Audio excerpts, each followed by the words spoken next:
अस्सलामुअलैकुम वरहमतुल्लाहि वबरकातुहू। Hello students, कैसे हैं आप सब लोग? उम्मीद है सब लोग खैरियत से होंगे। तो हमने पिछली बार क्या पढ़ा था? टैबुलर रिप्रेजेंटेशन हमने पढ़ा था। तो वो ख़त्म हो गया था, लेकिन उसमें एक टॉपिक बच गया था जिसको बोलते हैं स्टेम एंड लीफ प्लॉट। तो वो मैं आज पढ़ाऊंगा। एक्चुअली हमारा आज का टॉपिक जो है that is diagrammatic representation of data. तो ये इसका पार्ट नंबर 1 है। लेकिन उससे पहले मैं थोड़ा भूल गया था पिछले लेक्चर में स्टेम एंड लीफ प्लॉट, तो उसको भी मैं पढ़ा लेता हूँ। ठीक है, तो मेरा कॉन्सेप्ट है कि मैं सारे कॉन्सेप्ट्स आप तक पहुंचाऊं, कोई भी चीज स्किप ना करूं। तो चलिए देख लेते हैं हमारे पास डायग्रामेटिक। सबसे पहला हम देखेंगे बाईवेरिएट फ्रीक्वेंसी डिस्ट्रीब्यूशंस, और इसके एमसीक्यूज भी आज से ही आ जाएंगे। जो हमने क्लासिफिकेशन पढ़ी, क्लासिफिकेशन और टैबुलेशन हमने पढ़ा था। Till now we discussed classification, और हमने पढ़ा था फिर टैबुलेशन। टैबुलेशन में हमने बहुत सारी चीजें पढ़ी थी। अगर मैं बात करूं, टैबुलेशन में बहुत सारे टेबल्स पढ़े थे, जैसे 1 वे टेबल, 2 वे टेबल, बहुत सारे टेबल्स पढ़े थे। जनरल टेबल पढ़ा था, समरी टेबल्स पढ़ा था। ठीक है, तो उसके बाद हमने फ्रीक्वेंसी टेबल्स पढ़ा था, कम्युलेटिव फ्रीक्वेंसी टेबल्स पढ़ा था, कॉन्टिन्यूअस डिस्क्रीट टेबल्स। तो ये सारी चीजें हमने पिछले लेक्चर्स में पढ़े हुए थे।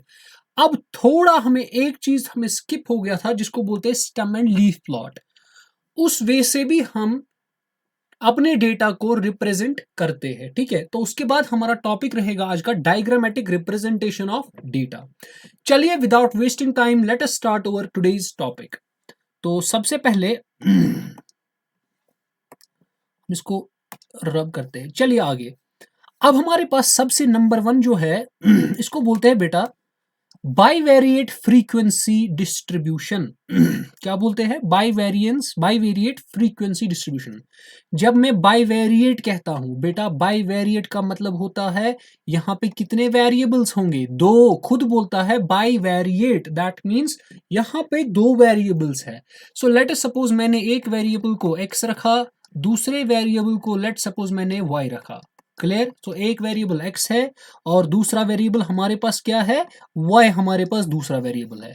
चलिए उसके बाद, तो जब भी आपके पास दो वेरिएबल्स या दो कैरेक्टरिस्टिक्स टेबल में यूज हो जाएंगे, उसको बोलते हैं बाईवेरिएट फ्रीक्वेंसी डिस्ट्रीब्यूशन टेबल।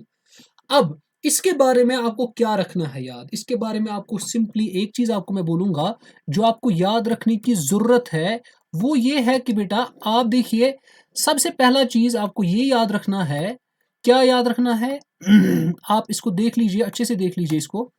अगर मैं इसको अच्छे से आपको बता दूं, तो यहां पे आपको दो, लेट सपोज मैं यहां पे एग्जाम्पल की बात कर लेता हूं। आप सीधे एग्जाम्पल में देख पा रहे हैं bivariate frequency distribution of age and marks. That means यहां पे मेरे पास बेटा दो वेरिएबल्स है। एक वेरिएबल मेरा कौन सा है? This is variable number 1, marks. और मेरे पास दूसरा वेरिएबल कौन है? दूसरा वेरिएबल है age. So this is variable number 1, this is variable number 2। अब यहां पे आपको कुछ चीजें याद रखनी है जो बहुत इंपॉर्टेंट है। नंबर 1, अगर आपको वेरिएबल नंबर 1 के m क्लासेस है, वेरिएबल नंबर 1 के कितने क्लासेस है? m classes. और वेरिएबल नंबर 2 के लेट सपोज आपके पास है n क्लासेस। कितने हैं? n classes.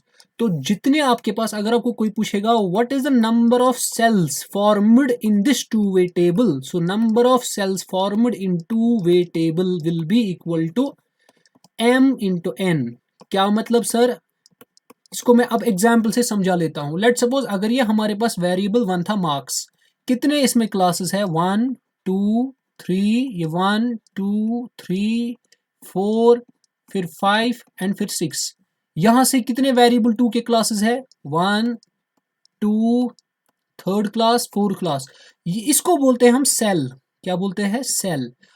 कहां तक? यहां से ये जो सारी ये हमारे पास सारी सेल्स है, लेकिन कहां तक? यहाँ टोटल के बगैर, लेकिन इस टोटल के बगैर। ठीक है, और इस टोटल के भी बगैर। ये जो इसमें बाकी सारे हैं ये सेल्स है। तो ये सीधी सी बात है, इनका तो मल्टीप्लाई होगा ना। तो ये बहुत इंपॉर्टेंट है। यहाँ पे इसके बारे में क्वेश्चन पूछा जा सकता है कि बताइए, अगर हमारे पास एक वेरिएबल है उसकी क्लासेस है m, दूसरा वेरिएबल है उसकी क्लासेस है n, एक टू वे टेबल में, बताइए फिर नंबर ऑफ सेल्स कितनी टू वे टेबल में बन जाएंगे? तो आपको लिखना है m is to n। तो ये आपके पास था बाईवेरिएट फ्रीक्वेंसी डिस्ट्रीब्यूशन टेबल। ऐसा भी हमारे पास होता है जब आपके पास दो कैरेक्टरिस्टिक्स होते हैं, तब हम ऐसे ही उसको दिखाते हैं।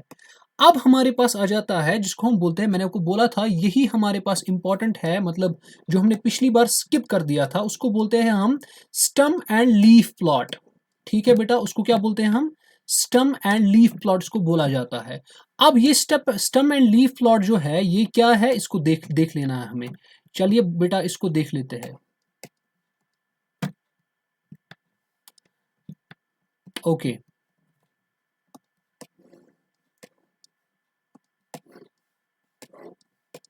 तो सबसे पहले इसको थोड़ा, हाँ इसको थोड़ा बड़ा कर लेते हैं ताकि ये दिखाई दे हमें। Okay, now it is clear. Okay, तो अब हमारे पास जो बेटा मेथड है उसको हम बोलते हैं स्टम एंड लीफ प्लॉट। ये भी हमारे पास एक, समझ लो ये भी टैबुलर रिप्रेजेंटेशन है, ये भी एक टैबुलर ही रिप्रेजेंटेशन है। ये कौन सा रिप्रेजेंटेशन है सर? ये एक ऐसा रिप्रेजेंटेशन है जिसमें हम डेटा को, न्यूमेरिकल डेटा को रिप्रेजेंट करते हैं। इसमें किस डेटा को रिप्रेजेंट करा जाता है? न्यूमेरिकल डेटा को। यानी जो भी आपके पास क्वांटिटेटिव डेटा होता है उसको हम स्टेम एंड लीफ प्लॉट से प्लॉट कर सकते हैं, स्टेम एंड लीफ प्लॉट से ऑर्गेनाइज कर सकते हैं। अब यहाँ पे दो चीज यूज होते हैं, स्टम और लीफ। सर ये स्टम क्या होता है, सर ये लीफ क्या होता है? देखो बेटा, अगर मेरे पास नंबर 64 होगा, जो राइट, देखो इसके दो दो मतलब डिजिट्स है, एक तो इसका राइट डिजिट है, ये इसका राइट डिजिट है। जो आपके पास राइट डिजिट होता है उसको बोला जाता है बेटा लीफ। राइट डिजिट को क्या बोला जाता है? लीफ बोला जाता है। इस लीफ का दूसरा नाम है ट्रेलिंग डिजिट। इसका नाम क्या है? ट्रेलिंग डिजिट इसका नाम है। ये लिख लो, ये बेटा बहुत इंपॉर्टेंट है ये स्टेम एंड लीफ प्लॉट। अब दूसरा इसका है लेफ्ट डिजिट। लेफ्ट डिजिट को बोला जाता है स्टेम। स्टेम को दूसरा नाम बोला जाता है लीडिंग डिजिट, क्योंकि सबसे पहले तो यही लीड करता है ना, लीडिंग डिजिट। ठीक है, अब आप बोलोगे सर ये तो हो गया दो नंबर्स का। अगर हमारे पास होगा लेट्स सपोज 123, तब कैसे आप बोलोगे? हमेशा याद रखना है सबसे पहले हम लीफ को पकड़ते हैं। तो ये आपका यहाँ पे लीफ होगा। लीफ क्या है यहाँ पे? 3। तो 12 क्या बनेगा फिर? स्टेम बनेगा 12। हो सकता है आपको वहां से डेटा दिया होगा, आपको बताना होगा इसका स्टेम क्या होगा और इसका लीफ क्या होगा। तो आप एग्जाम्पल के तौर पे लेट सपोज आप मुझे बताइए 168 का स्टेम भी बताइए क्या है और इसका लीफ भी बताइए क्या है। ठीक है, मैंने क्या बताया? सबसे पहले लीफ को पकड़ा जाता है। लीफ कौन सा डिजिट होता है? The right most digit. ठीक है, तो वो होता है हमारे पास लीफ। और स्टेम कौन कौन सा होता है? जो फिर बचेगा लेफ्ट साइड से वही आपका स्टेम होता है। क्लियर? अब मसला पैदा हो गया यहाँ पे, सर आपने बोला स्टेम एंड लीफ प्लॉट में हम डेटा को ऑर्गेनाइज करते हैं, किस डेटा को? न्यूमेरिकल डेटा को। लेकिन सर आपने बोला ही नहीं कैसे। स्टेम और लीफ तो आपने समझा, लेकिन डेटा को कैसे ऑर्गेनाइज करते हैं? देखिए, लेट सपोज एग्जाम्पल के तौर पे हम डेटा यहाँ पे लेते हैं 252, 255। ठीक है, इसी तरह मैं डेटा यहाँ पे सारा डेटा लूंगा। आप देख सकते हैं, लेट सपोज मैंने ये सारा का सारा डेटा लिया, ये हमारे पास सारा डेटा है। क्या है उसके बाद? 252, 255, 260, 262। ठीक है, इसी तरह 276। अगर मुझे इसको क्या बनाना होगा? Stem and leaf plot. तो फिर इसको मैं कैसे बनाता हूँ स्टेम एंड लीफ प्लॉट? उसको मैं नेक्स्ट पेज में दिखा देता हूँ। ये मैंने इसका स्टेम एंड लीफ प्लॉट जो है बेटा वो मैंने यहाँ पे ड्रॉ कर दिया है। तो आप देख सकते हैं यहाँ पे, खुद भी आप देख सकते हैं कि मैंने इसका स्टेम एंड लीफ प्लॉट जो है वो बेटा कैसे ड्रॉ कर दिया है।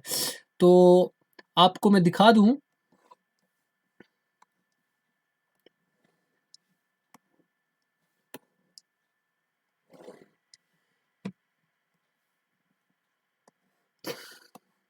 तो ये मैंने इसका stem and leaf plot draw कर दिया है। तो इसका मेथड कैसे ड्रॉ किया जाता है? देखिए क्या किया जाता है। जिनका स्टेम सेम होता है, जिनका, मैं एक बार और बोलता हूं, जिनका स्टेम सेम होता है उनको एक ही रो में दे आर ऑर्गेनाइज्ड या they are placed in a single row. मैं अगेन बोलता हूं, जिन नंबर्स का स्टेम सेम होता है, स्टेम होता है लेफ्ट साइड के डिजिट्स को बोलते हैं स्टेम। अब जिनको भी स्टेम सेम होता है, जैसे मिसाल के तौर पर अगर हम यहाँ पे 252 को देखेंगे और 255 को देखेंगे, दोनों का स्टेम क्या है 25, तो इनको हमने एक ही रो में रख दिया, तो यहाँ पे स्टेम क्या है 25। लीफ अब दो है, एक तो 2 है एक तो 5 है, तो वो 2 यहाँ पे है वो 5 यहाँ पे है। अब नेक्स्ट क्या है 260 एंड 262, यहाँ पे स्टेम क्या है 26 और आपके पास लीफ क्या है, एक तो 0 है एक तो 2 है, ठीक है। उसके बाद आपके पास 27 276 डेटा है, 276 है अगेन 276 है। अब इसका आपके पास सिस्टम क्या बनेगा 27 और लीफ क्या आ जाएगा रिपीटेड 6, क्योंकि हर जगह 6 है, यहां पर भी यहां पर भी यहां पर भी, तो 6 आ जाएगा 3 बार। अब आ जाओ उसके बाद 283 और 289, इसका स्टेम क्या है 28 और लीफ क्या है, एक का 3 है और एक का 9 है। फिर लास्ट में 298 बच गया, उसको 29 है स्टेम और लीफ है 8। अब आपको मीन, लेट्स सपोज आपको मीन, मोड और मीडियन निकालना है। सर वो कैसे निकालते हैं? हाँ बेटा देख लो, मीन होता है sum of all values divided by total number of data values. देखो इन सारे को ऐड करते हैं, 252 प्लस 255 सारों को जब आप ऐड करोगे डिवाइडेड बाय ये टोटल में कितने हैं 1 2 3 4 5 6 7 8 9 10, जो भी आपके पास आंसर आएगा वो आपका मीन होता है। वो मैंने यहाँ पे कैलकुलेट किया है 272.7। अब नेक्स्ट आपके पास आता है मोड। मोड किसको बोलते हैं? मोड आप बोलते हैं वो वाला डेटा का वैल्यू जो ज्यादा फ्रीक्वेंटली रिपीट होता है। वो कौन सा है? आपको सीधे समझ आ रहा है, आप स्टेम एंड लीफ प्लॉट से कैसे वो देख सकते हो कौन सा डेटा ज्यादा रिपीट हो रहा है। आपको देखना है जिस रो में लीफ रिपीटेड होगा, जैसे मिसाल आप 276 इस कॉलम में देखो, लीफ जो है वो रिपीट हो रहा है 666, दैट मींस 276 तीन बार आ रहा है, इसका मतलब मोड क्या होगा? मोड इसका होगा 276। आ गया समझ? तो मोड कैसे स्टेम एंड लीफ प्लॉट में देखते हैं? आप देखते हो आपके पास क्या होना चाहिए? रिपीटेड लीफ आना चाहिए, ठीक है। जिस डेटा के पास लीफ रिपीटेड होगा, जिस रो में लीफ रिपीटेड होगा, वही उसका मोड होता है। अब आते हैं हमारे पास मीडियन पे। देखिए बेटा मीडियन जो होता है हमारे पास, मीडियन आप समझ लो ये कोई मिडिल वैल्यू होता है जब हम डेटा को ऑर्डर करते हैं फ्रॉम या अरेंज करते हैं from in the ascending order. मिसाल के तौर पर मेरे पास डेटा कुछ इस तरफ है 1 3 5 7 8 9 लेट सपोज 13, ये मेरे पास डेटा है। मुझे मीडियन निकालना है। सबसे पहले मीडियन निकालने से पहले जो भी हमारे पास डेटा होता है, ये दिमाग में रखो, हमें मेजर्स ऑफ सेंट्रल टेंडेंसी में भी ये पढ़ना है, मीन मोड एंड मीडियन। आपको मीडियन क्या होता है? सबसे पहले मीडियन निकालने की, मीडियन एक मिडिल वैल्यू होता है, लेकिन कब? जब आप डेटा को असेंडिंग ऑर्डर में अरेंज करते हो। सबसे पहला स्टेप होता है जब आप मीडियन निकालते हो, आपको डेटा को अरेंज करना होता है असेंडिंग ऑर्डर में। तो क्या यहाँ पे असेंडिंग ऑर्डर में है? हाँ।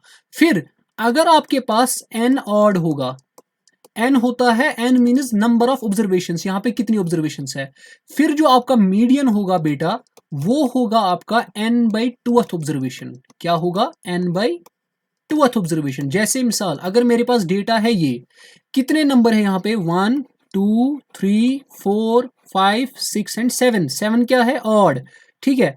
तो यहाँ पे आपका जो मीडियन बनेगा वो बनेगा, सॉरी, एन बाई 2 प्लस 1 बनेगा यहाँ पे, ठीक है। तो ये बनेगा यहाँ पे, इसको थोड़ा यहाँ पे इसको करना है, तो ये बनेगा यहाँ पे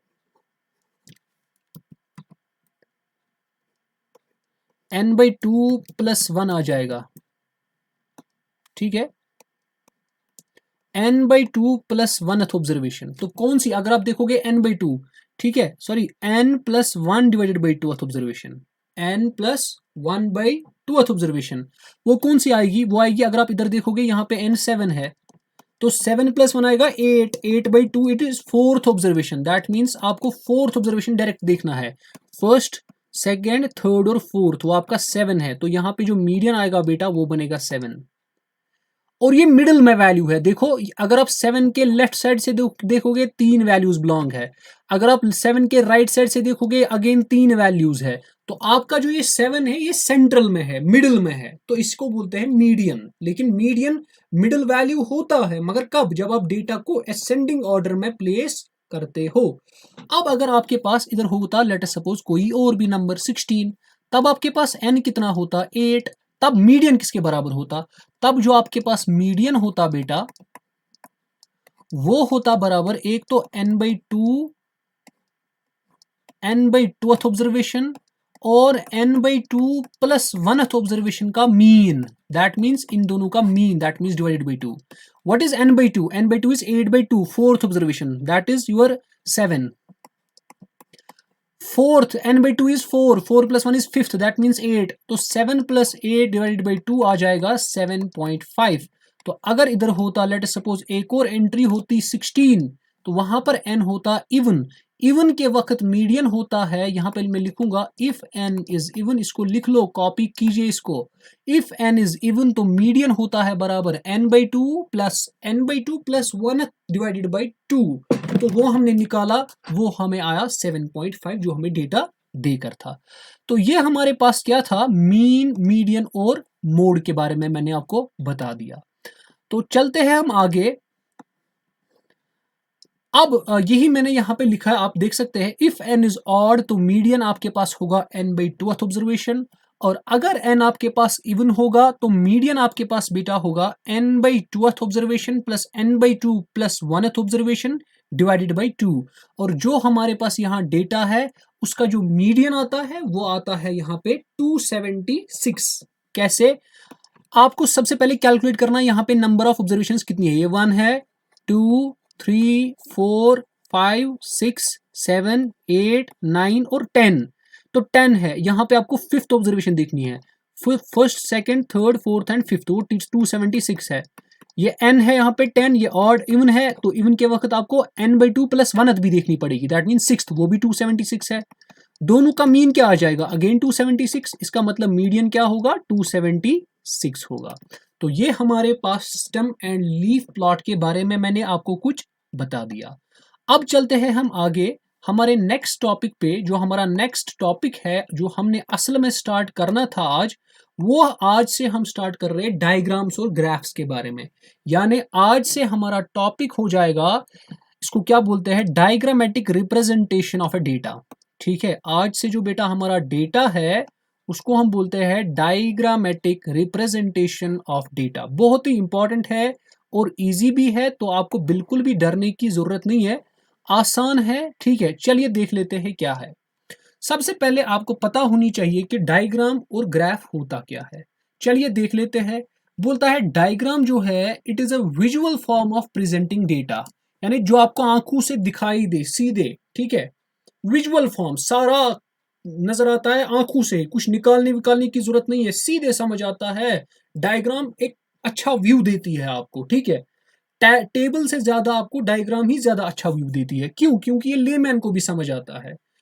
अच्छा, मोर अंडरस्टेबल, ये ज्यादा अंडरस्टैंड होता है, एंड एप्रिशिएटेड बाय एवरीवन, वही मैंने आपको अभी बोला, ये हर किसी को समझ आता है, चाहे आप स्टैटिस्टिशियन हो या ना हो। इट अट्रैक्ट्स द अटेंशन, जो भी डायग्राम होती है ये तो ऑब्वियसली अटेंशन को अट्रैक्ट करती है, ये अट्रैक्ट करती है हर किसी बंदे को। It is a quicker way of grasping the result, ये जो डायग्राम्स होते हैं इनसे अच्छी तरीके से रिजल्ट्स को समझा जा सकता है। उसके बाद very much required particularly in presenting qualitative data, तो ये बहुत ही इंपॉर्टेंट है। अगर हम क्वालिटेटिव डेटा को रिप्रेजेंट कर रहे हैं उसके लिए आपके पास डायग्राम बनानी जरूरी है। अब इसके बाद हम देख लेते हैं नेक्स्ट हमारा जो है वो है ग्राफ। सर ग्राफ क्या होता है? अब मैंने आपको बोला जो भी डायग्राम होती है, डायग्राम्स पे क्वालिटेटिव डेटा ज्यादा यूज होता है, मतलब ज्यादा रिप्रेजेंट किया जाता है इन टर्म्स ऑफ डायग्राम्स। लेकिन जो क्वांटिटेटिव डेटा होता है उसको हम रिप्रेजेंट करते हैं बाय ग्राफ। लेकिन ये जो ग्राफ होता है एज कंपेयर टू डायग्राम, ये उतना अंडरस्टेबल नहीं होता है, ये उतना ज्यादा अट्रैक्टिव भी नहीं होता है। अब इनके सिग्निफिकेंस क्या है? ये जो डायग्राम्स एंड ग्राफ्स है इनके कुछ सिग्निफिकेंस मैंने यहाँ पे नोट किए हैं, आप देख लीजिए। अट्रैक्टिव है और इंप्रेसिव है, डेटा को सिंपल बना लेते हैं और इंटेलिजिबल बना लेते हैं, ठीक है, और हमारा टाइम सेव कराते हैं और लेबर भी कम लगती है। और जब भी हम कोई चीज टेबल से मतलब डायग्राम से पढ़ते हैं या ग्राफ से पढ़ते हैं, ऑब्वियसली वो अच्छे से याद भी रहते हैं। इसका मतलब they have a great memorising effect. तो सबसे पहला टॉपिक जो होगा अभी का, अभी हम स्टार्ट करने वाले हैं टाइप्स ऑफ डायग्राम। ठीक है बेटा, तो अभी हम क्या स्टार्ट करने वाले हैं, टाइप्स ऑफ डायग्राम। तो डायग्राम कितने टाइप्स का है अभी हमको वही देखना है। ठीक है, कौन कौन सा डायग्राम है, ठीक है, कौन कौन सा पढ़ना है हमें सिलेबस में, कौन कौन सी डायग्राम है। अभी हम टाइप्स ऑफ डायग्राम को स्टार्ट करने वाले हैं। चलिए कर लेते हैं पहला टॉपिक इसका स्टार्ट, सिंपल बार डायग्राम। जो हमें सबसे पहली डायग्राम है उसको बोलते हैं सिंपल बार डायग्राम। ये एक सिंपल होती है, ठीक है। इसमें क्या होता है काम, हम एक हॉरिजॉन्टल एक्सिस लेते हैं और वर्टिकल एक्सिस लेते हैं, ठीक है। उसमें क्या काम करते हैं, अपने डेटा को प्लॉट करते हैं। मैं आपको सीधे एक एग्जांपल भी दिखा देता हूं। जैसे इसमें बार्स, इसको क्यों बोलते हैं बार्स, इधर रेक्टेंगल्स क्या करते हैं, इधर रेक्टेंगल्स बना लेते हैं जिनकी बेस या तो हम वर्टिकल सेक्शंस पे रखते हैं यानी एक्स एक्सिस पे रखते हैं, या कभी कभार हम वाई एक्सिस पे भी रखते हैं। जैसे मिसाल में आपको ऐसे, जैसे अगर यहाँ पर इसकी बेस कहाँ पर लाई कर रही है, एक्स एक्सिस पर, यहाँ पर भी बेस एक्स एक्सिस पर, यहाँ पर भी बेस एक्स एक्सिस पर। ये सारा जो ग्राफ मैंने बनाया, सॉरी डायग्राम जो है सिंपल बार डायग्राम की, यहाँ पर सारे बार्स जो है इनको बोलते हैं बार्स।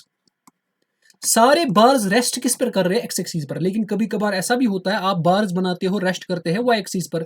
ऐसे मिसाल के तौर पर आप बना सकते हो, जो वाई एक्सिस पर भी कर सकते हैं रेस्ट ऐसे, ठीक है। तो आप, लेकिन ज्यादा प्रेफर हम किया करते हैं जो एक्स एक्सिस पर मतलब रेस्ट होता है। तो ये मैंने आपको बता दिया कि इसके बारे में। अब इसमें कुछ फीचर्स होते हैं, जैसे मिसाल के तौर पर इनमें जो विड्थ होती है, ठीक है, ये जो विड्थ होती है ना बेटा, आप ऐसे समझ लीजिए, ये जो बार्स की विड्थ होती है, ये वाली, ये वाली, ये वाली, अगर आपने इधर 1 सेंटीमीटर लिया, फिर ये भी 1 सेंटीमीटर रखना है, ये भी 1 सेंटीमीटर रखना है, ये भी 1 सेंटीमीटर, यानी सारे के सारों की विड्थ क्या होनी चाहिए, 1 सेंटीमीटर, यानी सेम। इसीलिए मैंने यहाँ पे ऊपर लिख देख सकते हैं यूनिफॉर्म विड्थ, विड्थ सेम होनी चाहिए। Next, space between the bars must be equal. That means अगर 2010 के बार में और 2011 के बार में लेट सपोज 2 सेंटीमीटर स्पेस है, वही 2 सेंटीमीटर यहाँ पे भी होनी चाहिए, वही 2 सेंटीमीटर यहाँ पर भी, वही यहाँ पर भी, वही यहाँ पर भी, स्पेसिंग शुड बी सेम। तो ये इसके इंपॉर्टेंट फीचर्स थे। अब जैसे कि मैंने यहाँ पे डेटा डाला हुआ है, आप देख सकते हैं मैंने कैसे डेटा को ड्रॉ किया है। मैंने यहाँ पे क्या डेटा लिया है, मैंने डेटा लिया है ईयर और प्रोडक्शन कॉस्ट। यानी एक कंपनी है, उसको हर साल वो अपनी प्रोडक्शन कॉस्ट बताता है, मेरे फलाने साल कितना प्रोडक्शन कॉस्ट हुआ, फलाने साल कितना हुआ। तो उसी को हमने क्या किया काम, उसी को हमने ग्राफ में प्लॉट कर दिया, सॉरी सिंपल बार डायग्राम में ड्रॉ मतलब ड्रॉ कर दिया। तो हमने जब ड्रॉ कर दिया, हमने एक्स एक्सिस पे ईयर्स लिखे और वाई एक्सिस पे हमने प्रोडक्शन कॉस्ट लिखा। फिर 2010, फिर हमने इक्वल इक्वल स्पेसिंग की और यूनिफॉर्म विड्थ भी रखी सब बार्स की। जो इसका वैल्यू था 2010 पे 55, तो यहां से आपने 55 लिया। तो ऐसे ही आपने सारा ग्राफ प्लॉट कर दिया। तो इसको बोलते हैं हम सिंपल बार डायग्राम। तो इसके बारे में हमको बस इतना ही पढ़ना है, ये काफी है। अब आते हैं नेक्स्ट डायग्राम पे, जिसको हम बोलते हैं पेरीटो डायग्राम। क्या बोलते हैं, इसको बोला जाता है बेटा पेरीटो डायग्राम, ठीक है। तो देख लेते हैं एक बार क्या होती है ये पेरीटो डायग्राम, ठीक है। तो बेटा इसको देखने से पहले आप क्या करोगे काम, तो चलिए इसको पढ़ लेते हैं पेरीटो डायग्राम को। ओके, तो ये क्या है, ये भी असल में सिंपल बार डायग्राम की ही तरह है, बराबर सिंपल डायग्राम जो आपने अभी पढ़ी। मगर यहाँ पे जो आपके पास बार्स होते हैं, इनको डिसेंडिंग ऑर्डर में रखा जाता है। यानी जिन बार्स की हाइट सबसे ज्यादा होती है उनको पहले बनाया जाता है, उसके बाद जिनकी उससे कम, फिर जिनकी उससे कम, जिनकी उससे कम, ऐसे ही चलता जाता है। यही डिफरेंस है। और एक और डिफरेंस है, दो डिफरेंस है पेरीटो डायग्राम और सिंपल बार डायग्राम में। दूसरी डिफरेंस क्या है, यहां पर एक लाइन ड्रॉ की जाती है जो कम्युलेटिव फ्रीक्वेंसीज को कॉरेस्पॉन्ड करती है। जैसे कि मैंने यहाँ पे एग्जांपल एक चूज की है, आप देख लीजिए। यहाँ पे हमने administration of a school wish to initiate suitable preventive measures against breakage of equipments in its chemistry lab. तो उनको केमिस्ट्री लैब में कुछ इक्विपमेंट्स टूटते थे, अब उन्होंने क्या किया, प्रिवेंटिव मेजर्स उन्होंने कुछ उठाने थे। अब उन्होंने पहले इंफॉर्मेशन कलेक्ट की कि 2017 में हमको कौन कौन सा इक्विपमेंट कितनी बार टूटा, ठीक है। अब जब उन्होंने कलेक्ट किया इंफॉर्मेशन, उन्होंने देखा ब्रिट जो है वो 45 उनकी ब्रेकेज थी, इसी तरह कॉनिकल फ्लास्क जो थे वो आपके 75 टाइम्स हो रहे थे break, test tube 150 times, pipette जो था 30 टाइम्स। अब इसी का हमको क्या बनाना है, पेरिटो डायग्राम बनाना है। देखते हैं हम इसका पेरिटो डायग्राम जो है बेटा वो कैसे बना लेते हैं। चलिए इसका पेरिटो डायग्राम बना लेते हैं। तो यहां पे मैंने, आप देख सकते हैं, ये मैंने इसकी पेरिटो डायग्राम जो है ये बनाई है, लेकिन मैंने आपको अभी बोला पेरिटो डायग्राम सिंपल बार डायग्राम में से दो तरह से डिफरेंट होती है। सबसे नंबर वन, यहां पे आपको डिसेंडिंग ऑर्डर में रखना है, यानी जिसकी हाइट ज्यादा है उसको पहले, फिर उसके बाद उसके बाद हाइट ज्यादा होगी बार की, उसके बाद उसको रखा जाता है। नेक्स्ट थिंग क्या होता है डिफरेंस, आप कम्युलेटिव फ्रीक्वेंसीज को भी कैलकुलेट करते हैं, ठीक है, कम्युलेटिव फ्रीक्वेंसी, लेकिन किस में, इन टर्म्स ऑफ परसेंटेज, याद रखना है, आपको पूछा जा सकता है। पेरिटो डायग्राम में जो कम्युलेटिव फ्रीक्वेंसीज होती है वो किस में, पर उसकी कम्युलेटिव फ्रीक्वेंसी जो होती है वो किस में, मतलब किस में, नंबर्स में उसको निकाला जाता है या परसेंटेज में निकाला जाता है या बोथ में निकाला जाता है या नन ऑफ दीज में, आपको बोलना है वो परसेंटेज में निकाला जाता है। या आप देख भी सकते हैं। तो मैंने क्या किया है काम, सबसे पहले हमने यहाँ पे लिखा टेस्ट ट्यूब। सबसे पहले आपको मैंने अभी बोला आपको करना है अरेंज इन डिसेंडिंग ऑर्डर, तो हमने पहले टेस्ट ट्यूब को लिया क्योंकि उसकी ब्रेकेज ज्यादा है, ठीक है। तो इसी तरह हमने इसको डिसेंडिंग ऑर्डर में किया अरेंज। उसके बाद टोटल ब्रेकेज कितनी आ रही थी, 300। आप बोल सकते हो सर हमें number of breakage in percentage कैसे आएगा, मतलब अगर हमको नंबर ऑफ ब्रेकेज है 150, दैट मीन्स ये टोटल से 50% टूट रहा है ना, सीधी सी बात है। लेकिन वो कैसे आप निकालोगे, वो आपको निकालना है बेटा 150 को डिवाइड करना है टोटल से, जैसे परसेंटेज निकालते हैं, मल्टीप्लाई करेंगे 100 से। इसी तरह मैंने सारी की परसेंटेज निकाली। फिर कम्युलेटिव फ्रीक्वेंसी आपको पता है कैसे निकालना है, अगर ये 50 है, फिर नेक्स्ट टाइम 50 प्लस 25 बनेगा 75, फिर 75 प्लस 15 बनेगा 90, फिर 90 प्लस 10 बनेगा 100। तो इन दिस वे हमने कम्युलेटिव फ्रीक्वेंसीज भी इन टर्म्स ऑफ परसेंटेज निकाली। तो what is the next step, next step आपके पास बेटा सीधे है, आपको प्लॉट करना है इन बार्स को।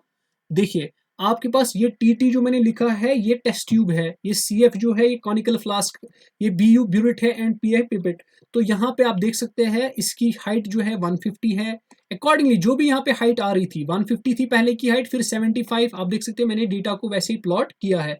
यहाँ पे आप देख सकते हो पहले वो वाला बार आता है जिसकी हाइट सबसे ज्यादा, फिर उसके बाद उससे ज्यादा, फिर उसके बाद उससे कम, फिर उसके बाद उससे कम, उससे कम। और यहाँ पे एक और लाइन आ रही है, ये वाली लाइन, और ये वाली लाइन कौन सी वाली लाइन है, ये वाली लाइन आपको यही कम्युलेटिव फ्रीक्वेंसी की लाइन आती है।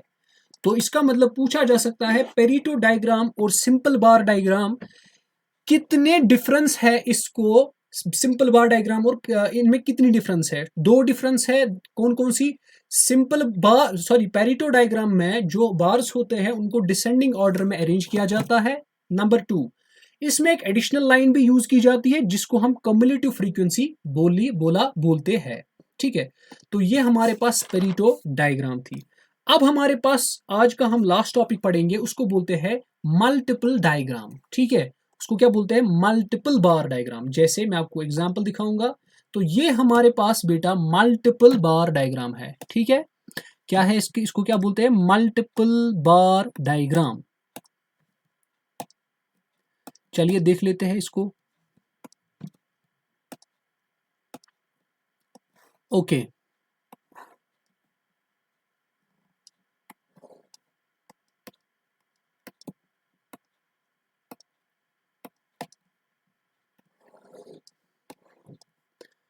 तो मल्टीपल बार डायग्राम में क्या होता है काम, यहां पे आपको दो से ज्यादा सेट्स ऑफ स्टैटिस्टिकल डेटा होता है और उसी को आप वैसे ही रिप्रेजेंट करते हो जैसे सिंपल बार डायग्राम होता है। जैसे मैं आपको एक एग्जांपल देता हूं, पहले इसको पढ़ लेते हैं। It is used for comparing two और more sets of statistical data. अगर आपको दो सेट्स ऑफ स्टैटिस्टिकल डेटा एक साथ देकर होगा, जैसे मिसाल मैंने यहाँ पे एग्जाम्पल के तौर पे ईयर्स दिए हैं और उसका बर्थ रेट और डेथ रेट, यहाँ पे इसका मतलब दो सेट्स दिए हैं डेटा के, एक है बर्थ रेट, एक है डेथ रेट। अगर आपको दोनों एक साथ करना है ड्रॉ, दोनों को एक साथ ड्रॉ करना है ताकि कंपेयर करें हम बर्थ रेट और डेथ रेट को, तो उस जो हमें डायग्राम मिल जाएगी उसको बोलते हैं मल्टीपल बार डायग्राम। बाकी जैसे सिंपल बार डायग्राम में स्पेसिंग सेम होनी चाहिए, विड्थ सेम होनी चाहिए, यहां पर भी वैसा ही का वैसा होता है। तो आप देख सकते हैं मैंने 1931 से 40 तक क्या बनाया, बर्थ रेट। बर्थ रेट मान लेते हैं हम, मैंने इससे रिप्रेजेंट किया।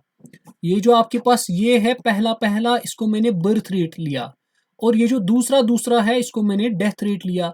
तो क्या नहीं हो रहा है कंपेयर? हाँ, आपको सीधे पता चल रहा है किस ईयर में बर्थ रेट कितनी ज्यादा है। ठीक है, आप सीधे पता लगा सकते हो यहाँ पे कितनी ज्यादा है, यहाँ पे कितनी क्या है। ठीक है, सीधे ग्राफ से ही सीधे पता चलता है, डायग्राम से ही पता चलता है कि कितनी डिफरेंस है, कब कितनी बर्थ रेट इंप्रूव हुई है, कितनी डेथ रेट डिवास्टेट हो गई है। ठीक है, ये सारी चीजें आप पता लगा सकते हो। अब एक और हमारे पास आती है जिसको हम बोलते हैं कंपोनेंट बार डायग्राम, या उसको बोला बोला जाता है सब डिवाइडेड बार डायग्राम। और वो हमारा नेक्स्ट टॉपिक होगा, सब डिवाइडेड बार डायग्राम। और हमारे पास अब बचता है उसके बाद परसेंटेज बार डायग्राम और पाई डायग्राम। तो ये हमारे पास तीन टॉपिक्स हो गए जो हम नेक्स्ट लेक्चर में डिस्कस करेंगे। डायग्राम्स का वो पार्ट नंबर 2 होगा, फिर हम ग्राफ्स भी पढ़ेंगे। तो उम्मीद है आपने लेक्चर को एंजॉय किया होगा। तो मिलते हैं अगले लेक्चर में, तब तक के लिए अल्लाह हाफिज।